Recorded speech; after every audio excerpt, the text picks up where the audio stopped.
Film diawali dengan diperlihatkan pemeran utama dari film ini, yaitu seorang lelaki bernama Liu Xuan.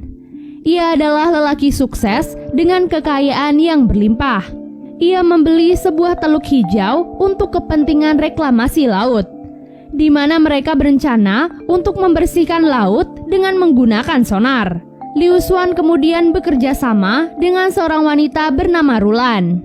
Pada malam hari, Liu Xuan mengadakan pesta meriah untuk keberhasilannya. Pesta itu dihadiri dan dimeriahkan oleh banyak orang. Tak lama kemudian, seorang gadis cantik tiba-tiba datang menghampiri Liu Xuan dan memberikannya nomor telepon. Jadi wanita cantik itu adalah seorang putri duyung yang sedang menyamar menjadi manusia. Ia dikirim oleh kawanannya untuk membunuh Liu Xuan yang telah merusak habitat mereka dan membunuh banyak warga laut. Wanita itu bernama Shan. Shan dan yang lainnya tinggal di sebuah kapal tua yang berada di tepi Teluk Hijau. Untuk saat ini, hanya kapal itu saja yang belum bisa dijangkau oleh sonar. Jadi, ia dan kawan-kawannya memutuskan untuk tinggal di sana. Terlihat bahwa di sana banyak sekali bangkai duyung dan beberapa di antaranya masih terluka parah. Jadi, cara kerja dari sonar tersebut adalah saat sonar itu diaktifkan, bahkan dengan sekejap saja seekor ikan emas akan hancur berkeping-keping. Itulah mengapa sonar itu sangat berbahaya bahkan untuk para duyung. Sementara itu, di tempat tinggal Shan ada seorang nenek yang menjadi ketua di sana. Ia menjelaskan bahwa dahulu manusia dan duyung sebenarnya memiliki nenek moyang yang sama. Namun karena keserakahan ingin menguasai dunia, manusia bahkan menangkap dan menyiksa banyak hewan laut, termasuk para duyung. Itulah mengapa mereka harus selalu berhati-hati kepada manusia. Para duyung pun berkumpul untuk menunggu telepon dari Liu Xuan. Dan benar saja, telepon Shan pun berdering. Liu Xuan berkata bahwa ia akan menjemput Shan dalam waktu 10 menit. Para duyung dan paman gurita pun bersiap di posisi masing-masing untuk menyerang Liu Xuan. Tak diduga, Shan ternyata dijemput oleh orang-orang suruhan Liu Xuan. Jadi, rencana penyerangan itu pun akhirnya gagal. Shan lalu dibawa ke kantor Liu Xuan. Dengan senjata lengkap, Shan menyelinap masuk ke dalam ruangan Liu Xuan. Lucunya, semua serangan yang ia lakukan selalu gagal dan malah mengenai dirinya sendiri. Mulai dari menggunakan bulu babi, pisau, sampai bahkan ia terkena pukulan dari Liu Xuan. Shan pun pingsan di hadapan Liu Xuan. Setelah terbangun, Liu Xuan langsung mengusir Shan sambil melemparkan uang kepadanya. Karena sebelumnya, ia sebenarnya tak serius untuk menelpon Shan dan ia hanya dijadikan alasan agar Rulan cemburu. Namun, Shan menolak semua uang tersebut karena ia tak membutuhkan uang itu. Lalu, saat Shan akan diusir paksa, Rulan tiba-tiba datang ke ruangan Liu Xuan. Sontak Liu Xuan berpura-pura baik kepada Shan dan mengajaknya pergi dari ruangan tersebut. Setelah itu, Shan pun mengajak Liu Xuan untuk makan bersama di warung ayam panggang favoritnya yang terletak di sebuah wahana bermain. Meskipun awalnya Liu Xuan menolak, namun Shan tetap memaksanya untuk makan. Tak diduga, setelah mencoba ayam tersebut, Liu Xuan malah ketagihan. Keduanya pun menghabiskan berekor-ekor ayam panggang berdua. Setelah makan, Liu Xuan kembali melemparkan cek uang sebesar 1 juta yuan untuk Shan. Namun, Shan lagi-lagi menolak uang tersebut. Shan malah mengajak Liu Xuan untuk bermain beberapa wahana permainan bersama. Keduanya pun terlihat sangat bahagia. Setelah itu, Liu Xuan pun mengantarkan Shan kembali pulang ke rumahnya. Terlihat bahwa Liu Xuan sudah jatuh cinta kepada Shan. Saat keduanya telah hampir sampai di rumah, para duyung dan paman gurita kembali bersiap di dalam rumah untuk membunuh Liu Xuan. Tak disangka, Shan masuk sendiri ke dalam rumah dan langsung menyuruh Liu Xuan untuk pulang. Hal itu lagi-lagi membuat rencana mereka gagal. Keesokan harinya, Liu Xuan kembali menghubungi Shan dan mengajaknya untuk berkencan. Tak disangka, Paman Gurita tiba-tiba muncul di sana dan berakting sebagai koki. Saat bersiap akan membunuh Liu Xuan, para bodyguard keluar dan berjaga di belakang mereka. Hal itu akhirnya membuat Paman Gurita mengurungkan niatnya. Namun, karena tentakelnya sudah terlanjur terlihat, ia pun berpura-pura bahwa itu adalah gurita hasil tangkapannya. Lalu, kedua koki pun masuk dan langsung memasak kaki-kaki gurita tersebut. Kaki Paman Gurita itu dipotong, digiling, dan bahkan dibakar. Paman Gurita itu pun tak tahan dan langsung kabur. Ia menyipratkan semua tintanya pada orang-orang dan kabur melalui jendela. Setelah semua orang pergi, Liu Xuan pun mengutarakan niatnya untuk menikah dengan Shan. Ia jatuh cinta pada kepribadian Shan yang tidak mengincar uangnya. Namun, Shan malah menolak Liu Xuan begitu saja. Liu Xuan pun terus membujuk Shan agar ia mau menikah dengannya. Rulan tiba-tiba datang dan bertemu dengan mereka. Rulan sepertinya cemburu dan menyimpan hati untuk Liu Xuan. Shan pun pergi dari tempat tersebut dan diikuti oleh Liu Xuan. Sesampainya di rumah, Shan mendapatkan omelan dari Paman Gurita. Dengan kakinya yang sekarang terpotong, ia berkata bahwa Shan selalu membuat rencana mereka gagal. Paman Gurita pun curiga bahwa Shan telah jatuh cinta kepada Liu Xuan. Tiba-tiba Liu Xuan datang ke rumah itu. Ia pun melihat para duyung dan Paman Gurita di rumah tersebut.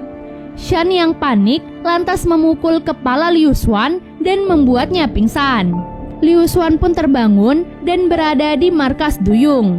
Paman Gurita pun mulai menjelaskan bahwa karena sonar yang ia pasang di Teluk Hijau, banyak duyung dan hewan laut mati begitu saja. Namun, Liu Xuan pun berjanji kepada mereka kalau dia akan menghentikan pengoperasian sonar tersebut asalkan ia dibebaskan. Paman Gurita yang tak percaya lantas melilit leher Liu Xuan sampai ia kesulitan bernafas.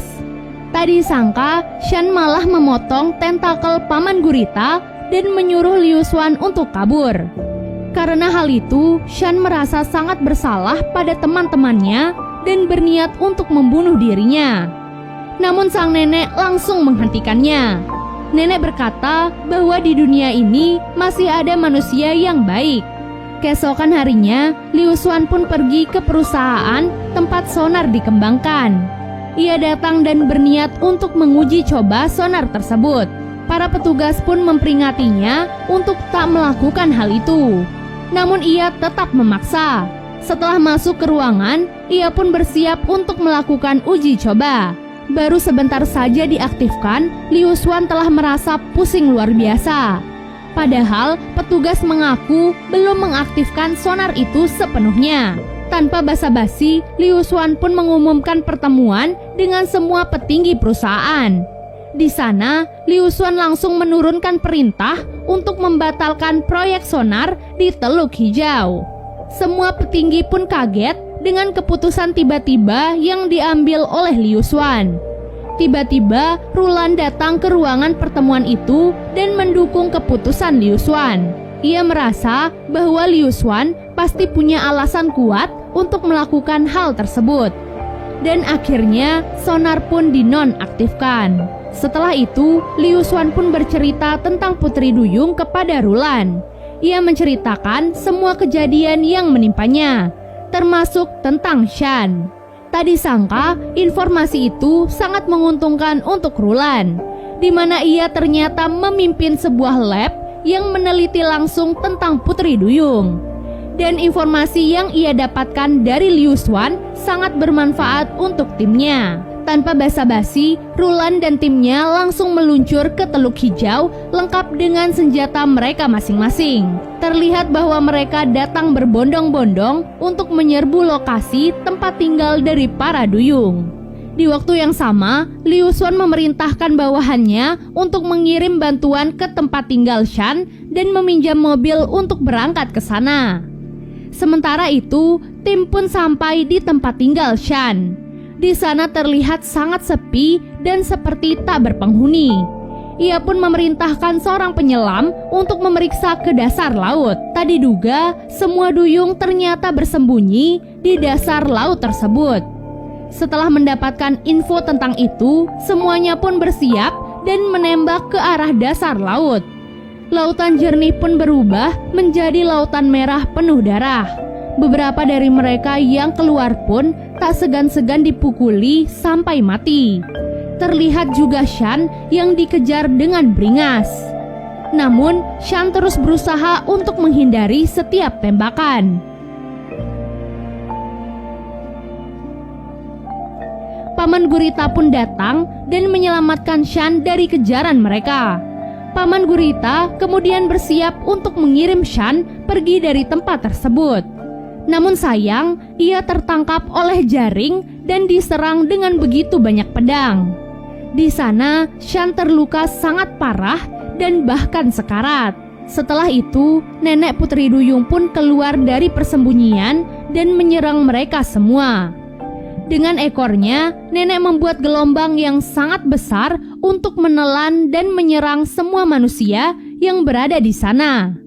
Setelah itu, nenek pun segera memerintahkan kepada semua duyung dan Paman Gurita untuk segera kabur ke Teluk Hijau karena sonarnya saat ini telah dinonaktifkan. Namun, Shan lagi-lagi terkena jeratan di ekornya. Ia pun dikejar dengan kapal-kapal, bahkan dengan helikopter.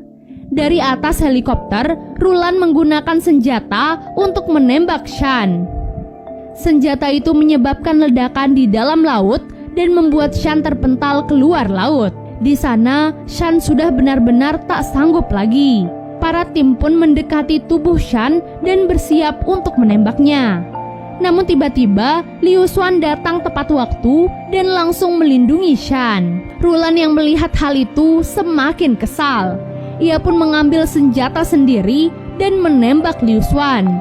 Liu Xuan yang menggendong Shan terus berjalan meski dirinya terkena panah. Liu Xuan terus berjalan mendekati Teluk Hijau dan melepaskan Shan di sana.